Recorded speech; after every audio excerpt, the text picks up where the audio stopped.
First Chronicles 22:17 through 19 said, David also commanded all the leaders of Israel to help his son Solomon, saying, Is not the Lord your God with you? Has he not given you rest on every side? For he has given the inhabitants of the land in my hand, and before the Lord and before his people. Now set your heart and show your soul, and seek the Lord your God, and arise, and therefore build the sanctuary of the Lord God, so that you may bring the ark of the covenant of the Lord and the holy vessels of God into the house that is to be built for the name of the Lord.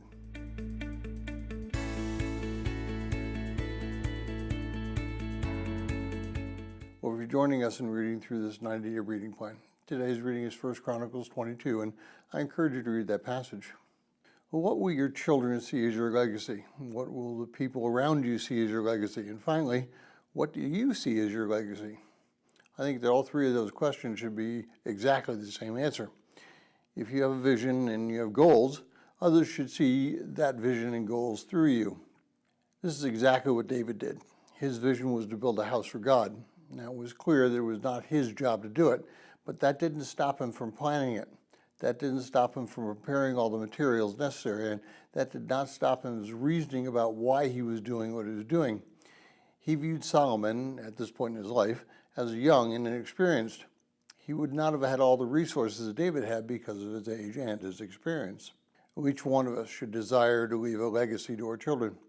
This legacy should not only be financial, this legacy should be something more real and much more secure, and that is your relationship with Christ and the demonstration of that relationship throughout your life.